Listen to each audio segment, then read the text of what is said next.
মাংস কষানো হয়ে গেছে অলরেডি। এর ভিতরে আমি আস্ত তেজপাতা দিয়ে দিব। অন্য দারচিনি এলাচ এগুলো দিব না, কারণ আমি ওগুলো ওই মশলা করা মশলা যদি চান আপনারা আমি আলাদা একটা রেসিপি দিব।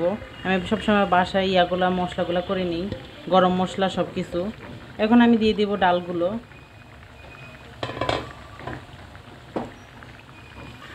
ডালগুলো দিয়ে ভালোভাবে নেড়েচেড়ে আবার কিছুক্ষণ কষিয়ে নেব। আমি কিন্তু কি ডাল ভিজিয়ে রাখছি, কোনো সিদ্ধ করে নেই, গরম পানি দিয়ে কোনো কিছু করে নেই। আর এই আধা ঘন্টা 1 ঘন্টার মতো ভিজিয়ে রাখলে ডালটা ফুলে উঠবে, তখনই ওই যে এখন আমি দিয়ে দিব। এর ভিতরে কোনো গরম পানি দেবেন না, অনেকে গরম পানি দিয়ে দেয়, এটা কিন্তু পরে শক্ত হয়ে যায় আর সিদ্ধ হইতে চায় না।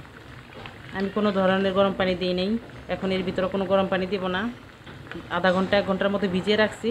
এখন আমি কষানির ভিতরে ডালটা দিয়ে দিছি।